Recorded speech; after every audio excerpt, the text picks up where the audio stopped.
What is up, everyone? Matt from soundrolling.com.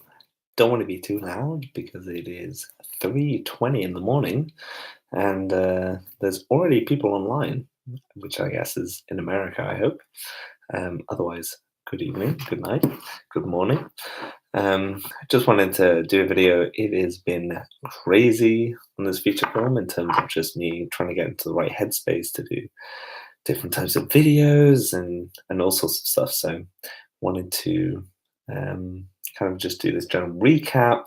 Again, this is kind of more for me, I guess. I do most of my videos for me in terms of yeah, just documenting where I'm going right now, and then hopefully I do something successful with my life, apart from being incredibly happy. And then yeah, you'll all have this to look back on as to where I was.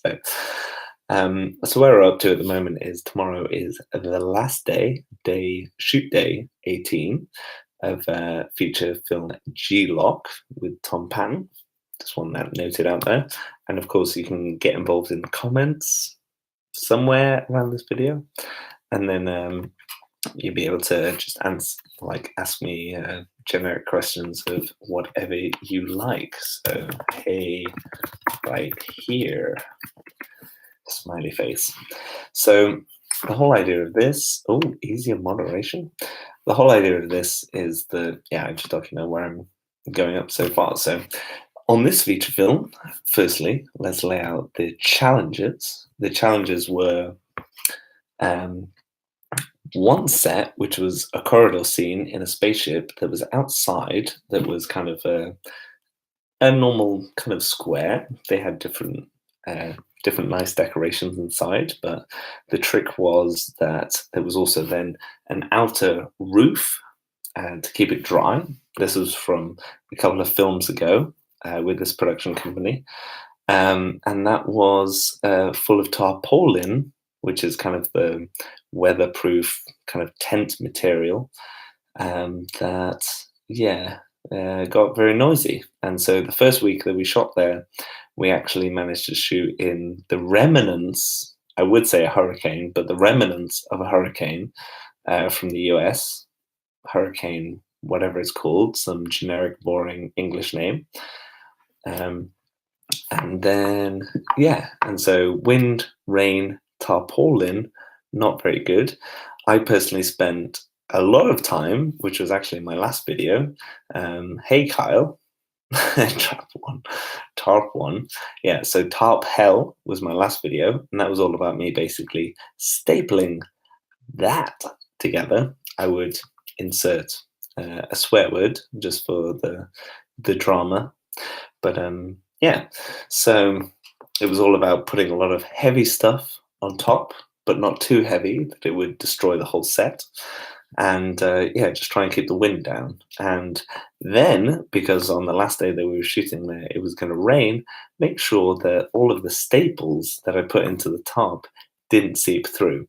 Thankfully, after about 700 staples and a lot of gaffer tape over the top of those staples, there was one leak, but it wasn't from me. So yeah, that's the trick. So yeah, so that was one. Secondly, I guess, is the last 2 days take place on Earth, and that means outside. And although we happen to be in the middle of nowhere, in between kind of York and Hull in the UK, in a tiny, ridiculous town just outside, basically on a farm. Yeah, there was still today in a couple of scenes 2 combine harvesters, 1 basically training school, which was tough, 3 gunshots from a rifle range. And that was probably the hardest. But I guess the hardest bit is that in the script, this has to be a kind of dead earth.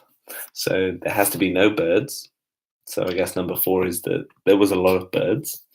But yeah, we got around it. We used both the AT-60 Sennheiser, and we used the Super CMIT, and we obviously used lavaliers, the Sanken COS 11s, and the DPAs. So yeah, if you're just joining, please do feel free to jump in with any questions on the right. I know Kyle was always saying, the one in the top from the last video. So yeah, so those have been the most problematic, especially conjoined with actors' performances. Again, the trick I have is trying to capture an actor's performance because I totally respect their craft in terms of I would never be able to do that. Although given this being my 700th YouTube video, it's it's nowhere near to acting in a feature film. So yeah, it's a lot easier for me to sit here and yawn and make it work. But yeah, so it's very tricky. So the good things about this, though, are the crew, as always, the director in terms of both vision, direction, and whatever. Well, we've heard the bad parts. What about the good ones? Well, Kyle, unfortunately, I'm a minute delay, I think, to when you hear my video. So, yeah, I'm getting onto that. So the good parts are the crew, the director in terms of the vision. We have a dailies editor that we can then look, review. He gets in contact with me in terms of if anything's wrong. We have a proper DIT in terms of if the framing is off and things like that. And I think the biggest thing is definitely having an editor that is cutting things daily. So although I'm not involved in those directly, having a director and a DOP that are consistently involved in how the film is shaping up means that we can basically, and a really good script supervisor as well, Babaji, shout out because you'll probably never hear this. Is having all of those things together. So basically, we have a really solid story in terms of that. Dailies help so much with having non-reshoot things weeks or months later. Exactly. So yeah, so that's been really key.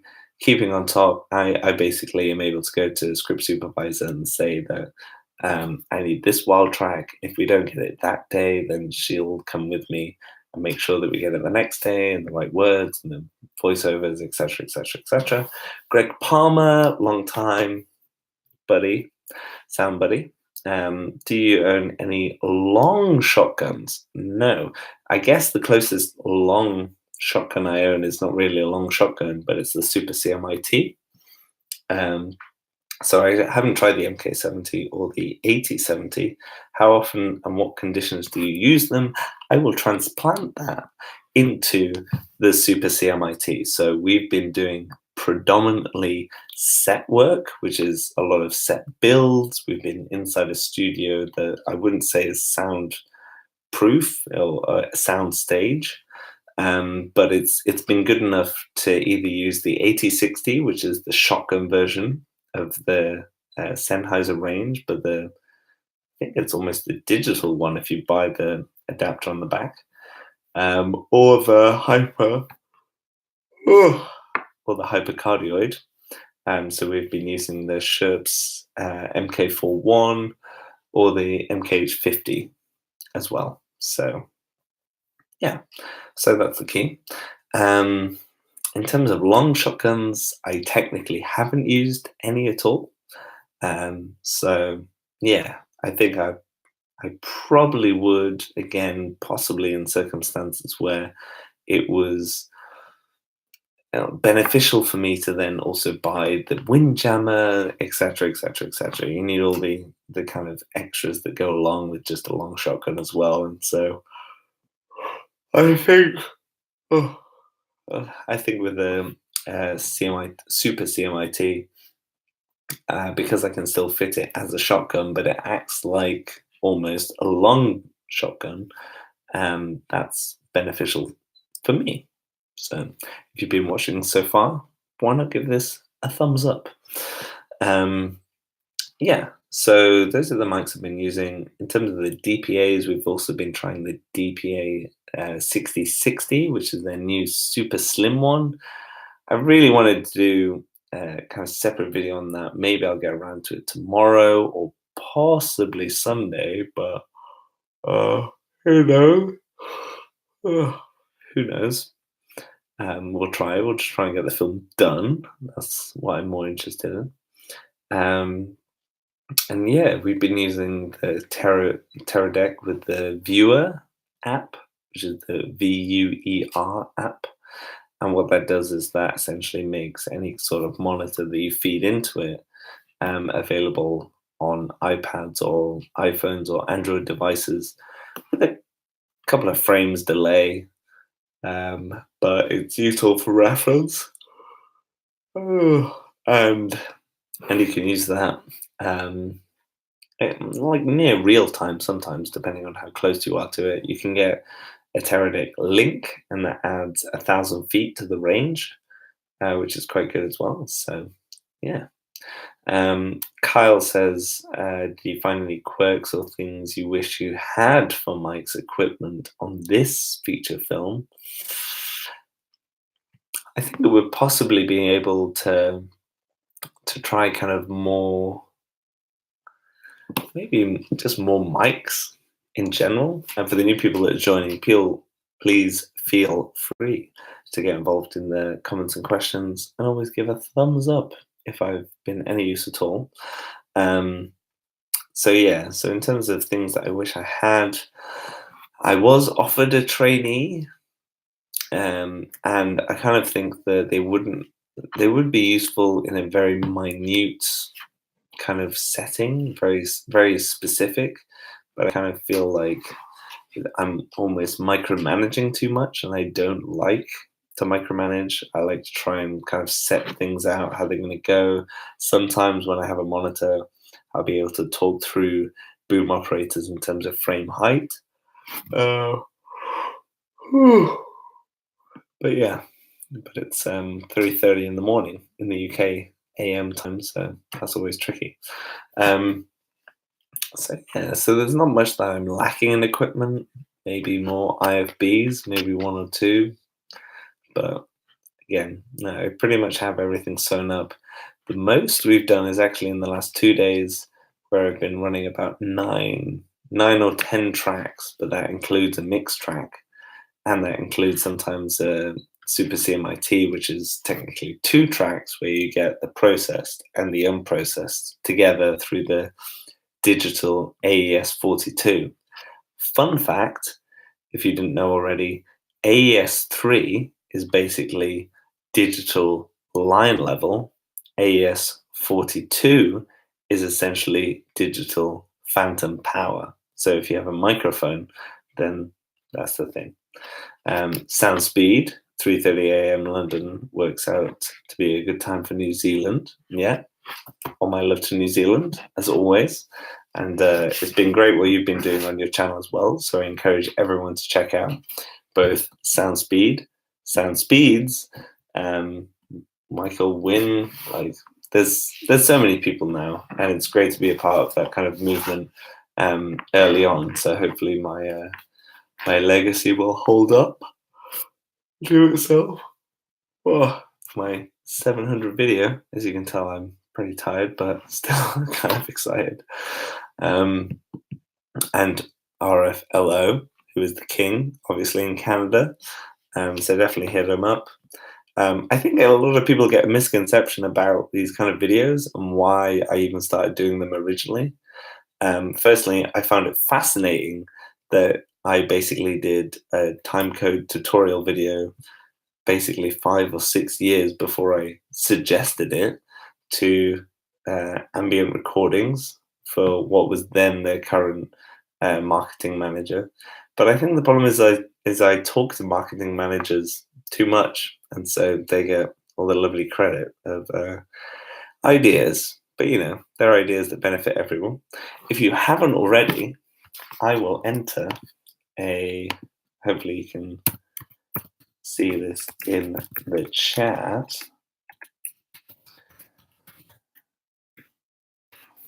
is basically a link, hopefully.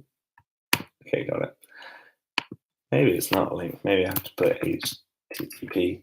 Anyway, I am making a sound chatbot. Yeah, there you go. You can click the next one. Yeah. So I'll delete the other one. You can talk to the sound chatbot and it will guide you through certain things. And whatever you enter, then I will be notified of and can give you it next time. So I'm currently next week going to be able to enter a lot of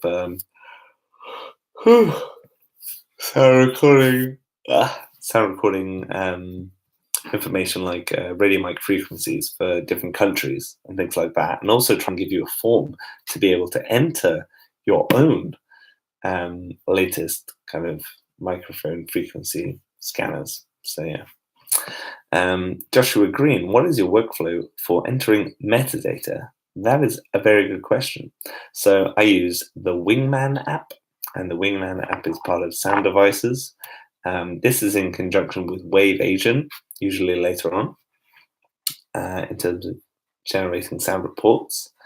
So generating sound reports generally seems to depend on the editor that's kind of doing it. So it's a lot of scene, take information, and some notes. But generally on the iPad,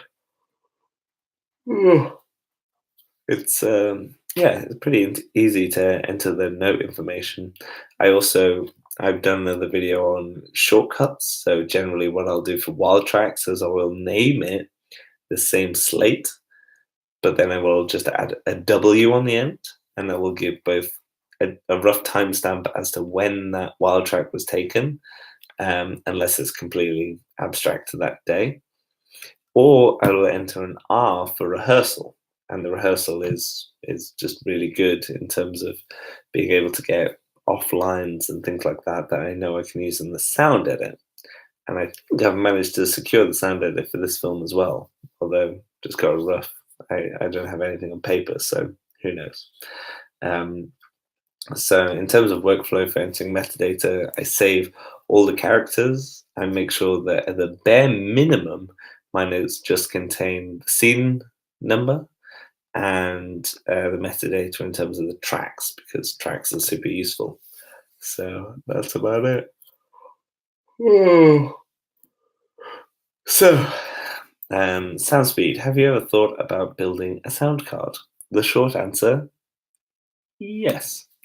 I haven't noticed one before in your videos. The closest might have been the feature film, the bag on the C stand. Yeah, and that handy setup though. I do that myself. Yeah, so on this one, so I don't have a car for several reasons. I don't have a van. I like to keep things light. I still do a lot of one-man band stuff. And so what that means is keeping things light, but still being able to have a lot. So I can still have a lot of sets of microphones and IFBs, etc., etc. A load of even shotgun mics. Even if it's just one actual blimp, all in one Peli case. I use the Peli case 1620. So you can check that out as well, because that's kind of the perfect size for getting on escalators, etc., etc., etc. And of course, for those people joining, feel free to ask questions. And if I give any good answers, feel free to give me a thumbs up. So Greg Palmer, can you come back to the Teradek? Are you monitoring the Teradek feed on your bag? Yes. I'm using an iPad until it dies, and then I'm generally using my phone until it dies. And so what that allows is at least, I don't know, 10, 20 frames out sometimes, but generally pretty close, to just give guides for the boom operator. With a Teradek Serve Pro, what that means is that you can connect, I think, up to 10 different devices with it. And so you can have 10 iPads or iPhones or Androids or blah, blah, blah. And that's with the Viewer app, VUER. And all you have to do is every Teradek has its own kind of Wi-Fi system. And so you log on to that and then open up the app, and you'll be able to kind of monitor that as well. Oh, yeah. So yeah, so I monitor that on set. Um, or is it the camera department? We are actually providing that. My boom operator is actually providing that. They love it. They tried it. You can actually get an extension called the Teradek Link, although it's very expensive for basically providing more people that can watch it and about 1,000 feet of kind of wireless Wi-Fi. So not sure if it's worth it on the bigger end, um, but yeah, we'll see. So yeah, so it's us providing the Teradek. The kind of kit rental isn't very good on this. Just pulled up the Teradek website to check it out. Yes, you should. Teradek Serve Pro. I will write it in here. Teradek Serve Pro. I think that's how you spell Teradek. I might have got it wrong, but it's the Serve Pro. So yeah, so that is it. So we are up to 22 minutes of this 700 live video, which is obviously very exciting.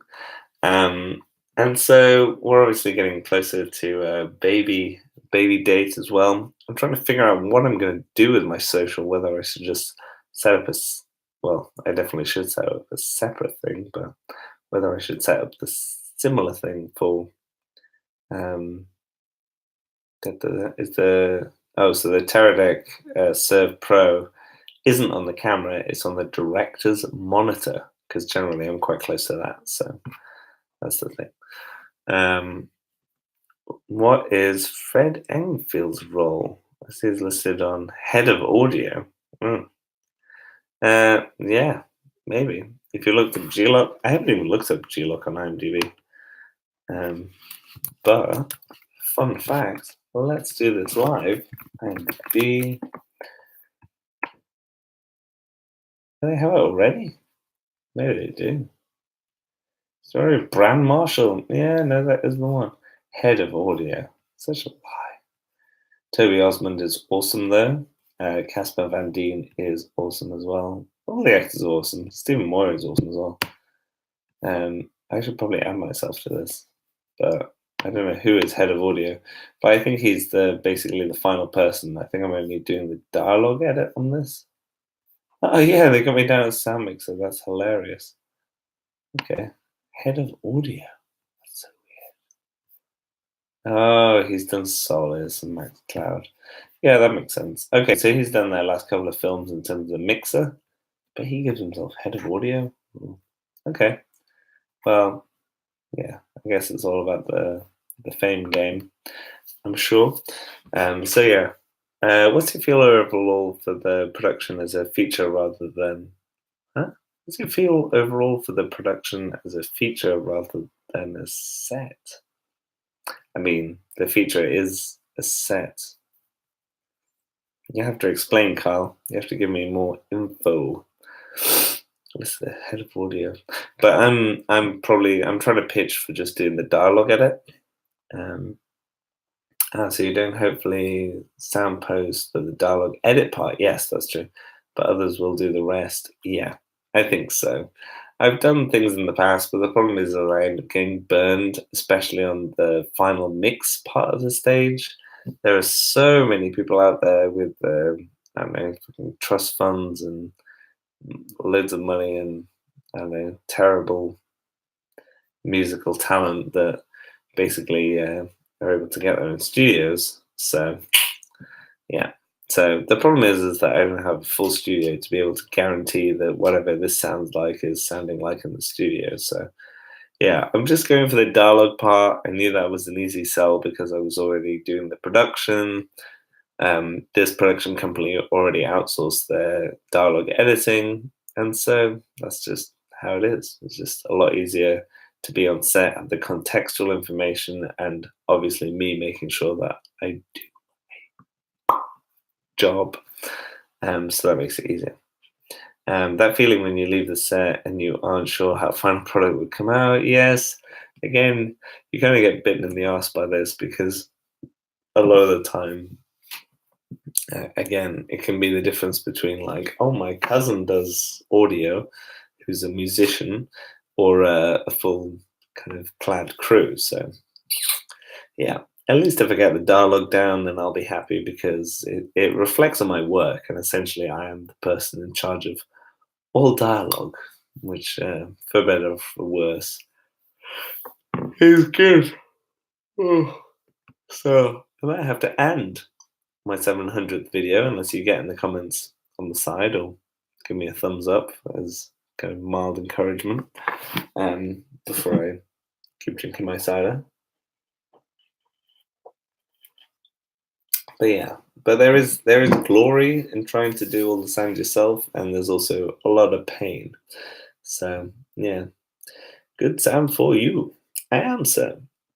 I'm getting there. It's a bit crazy having a baby in April. No, not April, June, mid June. So yeah, April's going to be fun. May, and then we'll see once the S hits the F, I guess. I call what you do the protectors of dialogue and so that's true. Can you detail what your boom collection is and what you use most? Crazy times. That's true. Greg Palmer, can you detail what your boom collection is and what you use most? So all we have used on this is Sherp's MK41, which is the hypercardioid. We've used the shotgun as the Sennheiser 8060, and we've used the Super CMIT, and I've actually found myself using preset 2 a lot. Now, for those unaware, Super CMIT is the more expensive microphone of the Sherps. CMIT, which is CMIT, so the Super CMIT 2U is the one that's like double the price. And a lot of people ask me why did I bother, etc., etc., etc. Essentially, it is a digital microphone, and it has the capability to try and have its own algorithm for getting rid of background noise. So it makes the polar pattern a lot tighter than, say, an 8060 would be naturally, because digitally it's trying to get rid of, it has two capsules and it's trying to get rid of like the polarization. Um, so yeah, so that is the key to that, basically. Um, Sound speed, and it feels painful when we pass over our gold, our best attempt at least, only to get trashed in post. Yeah, I mean that it, it tends to be that if that is the case, the film is generally terrible, or people who are the producers view the film as terrible. And for those just joining, get in the comments and ask your questions before I fall asleep because it is 3:46 in the morning. So sounds good for you. I love the MK41 with 60 combos and the turn on low cut at 80. Okay, yeah, this is on the 633. Much any taste, yeah. I think the 8060 is well, the MK41. It's interesting because I kind of find it similar to headphones. So the 8060 and the 8050 is definitely more sensitive, but I don't know if I like it that much. There's quite a lot of like over clarity in terms of just biting on those kind of present words. So, but I am just used to the MK41, which is kind of a duller sound. And for those of you just joining, because a lot of people are joining, I'll keep going until 4 a.m. In London. So we've got about 12 more minutes. So get your questions in the side, and that'll be good. And then, yeah, I'll get my sleep slightly just before a baby arrives. So yeah, so I have the CMC 5U, which is the 5 version of the preamp instead of the 6. So maybe it could be clearer, but generally we've ended up using the shotgun and the super CMIT. Sound speeds, just I feel just doing the dialogue edit. Ah. even if ignoring the rest of sound post helps carry the role of the protector of dialogue. Yeah, having think of myself as against dialogue editing. I think it's the future. I think a lot of things that people do will end up being more and more content. And I think if you have multi skills in being able to provide good audio as an overall package, I think that involves both production and post production. So I do that for a lot of post production videos. Kyle, any weird lav placements for G-Loc? Nothing especially.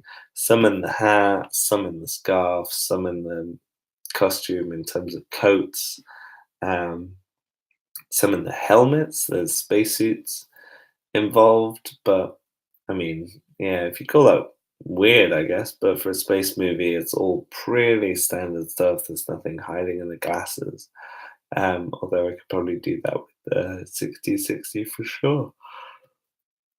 Yeah. So that's pretty much the weirdest placement that I'm at, I think, in terms of everything overall. And so probably to keep this video just short of 32 minutes, I will end this there. But if you enjoyed this video, I would wait for it to end and then post your comments, get involved with me on Instagram at Sound Rolling. I'm also making a chatbot, and so what that means is that you can basically just message me, even though I've programmed the chatbot to try and answer loads of questions. And so the more things that you type into this thing, basically, the cleverer it gets, because essentially I know what you actually want to know. So I'm going to post it a couple of times, and I'm sure I can't spam my own feed. Maybe I can. And so on there, if you message me, try it out. Let me know what you think. It will do things like take you through the Arri Alexa fan settings, etc., etc., etc. And I will 100% get some sleep because it's the final day, but it is 3:51 in the morning in the AM, and we have loads of exciting stuff like Brexit going on. So I'm just gonna eat my space food and see y'all later. So till then, ciao for now.